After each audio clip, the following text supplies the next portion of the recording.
mahalagang usapan din po at huwag ninyong kakalimutan, yung ating budget hearing. Yung hearing po patungkol sa unconstitutional 2025 budget. Na-postpone nga po, subalit let me just refresh your mind kung bakit umabot sa Korte Suprema ang kasong ito. Matatandaan po ninyo nung January ay ipinakita po namin sa inyo ni Congressman Sid Ungab ng 3rd District ng Davao, kasama po namin noon si Pangulong Duterte, yung napakaraming blanco dyan sa, kung tawagin ko nga ay by-scam report. By-scam sapagkat talaga namang pang-scam ito sa sambayan ng Pilipino.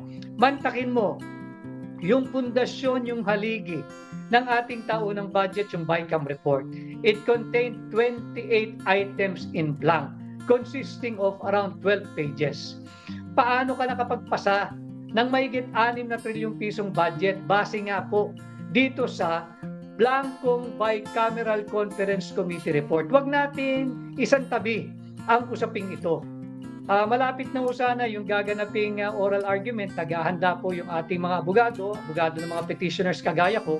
Subalit ito po ay na-move into a later date. Gagawin na po ito ng May 19. Magkaganoon pa man, mahalaga na pag-usapan pa rin ho natin, not only because ito ay napaka-importanting usaping panlipunan, kung hindi, maging gabay din ninyo sa inyong pagpili, hindi lamang ho ng senador, pati ng inyong mga congressmen. Tatandaan ho ninyo, napakahalaga ng national budget. Hindi natin pwede itong isang tabi o bigyan ng maliit na importansya o halaga sapagkat yung national budget ho is the financial blueprint. The national budget is the financial blueprint of our national development. Ito po yung mapa, yung roadmap kung saan tayo dadalhin ng ating gobyerno. Kaya nga natin dinala ito sa Korte Suprema sapagkat yung blueprint, yung financial blueprint of our development, nabuo base sa mga blankong bicameral conference committee report.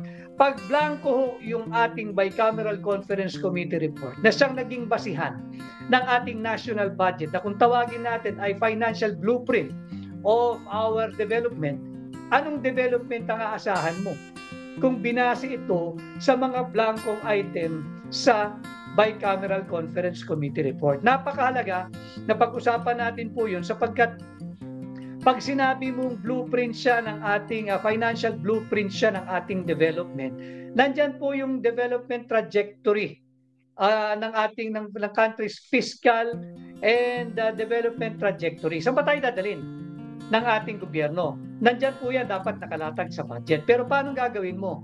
Kung yung budget, yung naging pundasyon, yung naging basihan, yung mga blankong bicameral conference committee report. Paano mo ngayon mapoproject yung trajectory mo pagdating sa short to medium term?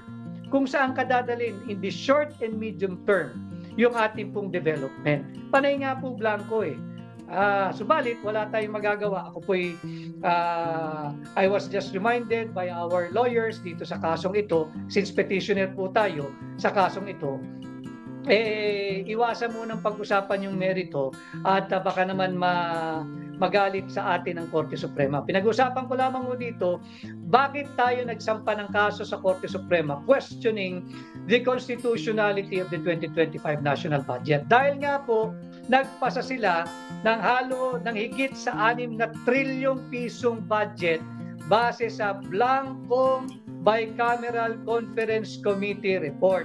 Yan po yung nakakalungkot sapagkat isa po sa argumento natin dyan na hindi pwedeng hijackin ng bicameral conference committee yung NEP na sinubinti ng Executive Department through the Office of the President, yung National Expenditure Program.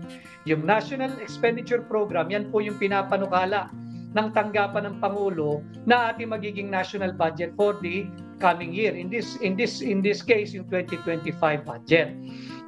Mahalaga po kasi yung NEP sapagkat nandyan din po nakabase yung tinatawag nating budget of expenditure and statement or sources of financing. Importante po yun. Yung BESF, yung budget of expenditure and sources of financing. Sapagkat Yung budget process po kasi sa executive department, nagsisimula po yan sa tinatawag na budget call. Marami pong mga kawani ng gobyernong nakasubaybay sa ating diretsahang pakikipag-ugnayan sa sambayan ng Pilipino. Alam niyo po ito, yung mga kawani ng national government, sa iba't ibang departamento at ahensya, alam ho nila na yung pagpe-prepare o paghahanda para sa ating taon ng budget, nagsisimula yan sa tinatawag nating budget call. Pag nag-budget call na ho, halos 6 na buwan. 6 na buwan na masinsing pag-aaral at pagtatrabaho at pagpaprioridad ang ginagawa ng mga kawani natin sa national government. Hindi po yan kung ano na lang maisipan mong papondohan sa Kongreso, ganun kadali. Hindi po. Napakaselan po at napakasinop maghanda ng isang tamang panukalang budget para sa parating na taon.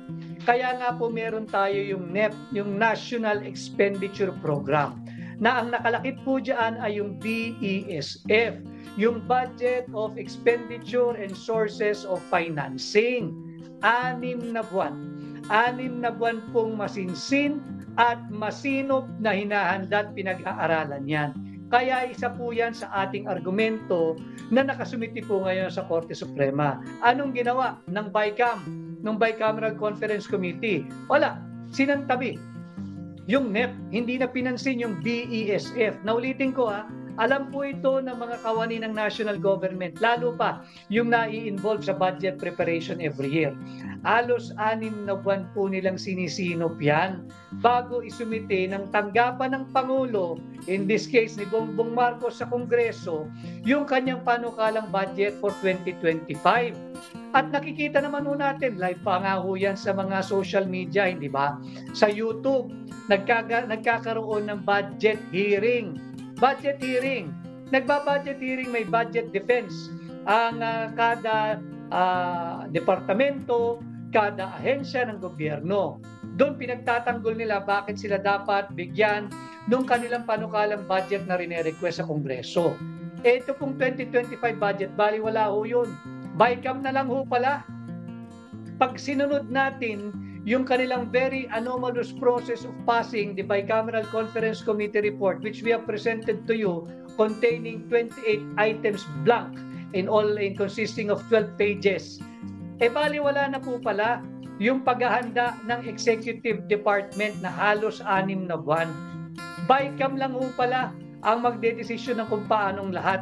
Bali wala rin ho pala lumalabas yung ginagawang budget hearing diyan sa mababang kapulungan at ganun din sa Senado. Kaya mahalaga, wag ho ninyong kalilimutan ang issue nitong maanumalyang pagpasa ng 2025 budget. And again, I address this 2025 budget as a fruit of a very poisonous legislative process. Bakit? Paano ka nakapagpasa ng halos 6 na trilyong pisong halaga ng national budget base sa napakaraming blanco, 28 items na blanco sa ating Bicameral Conference Committee report. Kayo na po ang humusga. Gamitin ninyo itong midterm election. Ulitin ko, tratuhin po ninyo itong midterm election. Renewal po ng employment contract ng mga trabahante ninyo sa Kongreso, pati sa Senado, pati sa local government units, yung mga governors, yung mga city mayors, municipal mayors, all the way hanggang sa ating mga konsehal at sangguniang bayan members. Kunin po ninyo itong May 12, 2025 election bilang renewal. Tratuhin ninyo. Renewal po ito ng employment contract ng lahat ng inyong trabahante. Kung sa tingin ninyo na pumirma at nag-aproba ng 2025 budget yung inyong mga kongresista nang hindi man lang pinuna yung 28 items na blanco sa BICAM, wag na po ninyo silang i-renew. End of contract nyo na po sila, i-terminate nyo na po yung kanilang employment. Kumuha po kayo ng mga bagong aplikante, kumuha kayo ng bago ninyong trabahante. Totoo naman, trabahante po lahat ng nariyan sa gobyerno. Pati yung mga nag-a-apply na katulad ko bilang senador ninyo, sapagkat lahat po sila ay sumasahod galing sa buwis ninyo. Ngayon, kung wala na kayong tinig sa Kongreso, whether sa mababang kapulungan o sa Senado, magpalit na po kayo because there can be no taxes without representation. If you are not being represented well by your district leaders, if you believe that you are not being represented well by your senators, then it's time to put an end to their employment contract. Maghanap kayo ng bago ninyong trabahante sa Kongreso, sa Senado, sa Kapitolyo, sa City Hall hanggang sa munisipyo. Yan ang aking panukalang treatment na gawin po ninyo dito sa darating na May 12, 2025 midterm election. Marami rin na yan po yung usapin natin sa budget. Sa darating na mga araw, pag-uusapan pa po natin, babalik-balikan natin itong anomalous and unconstitutional 2025 budget.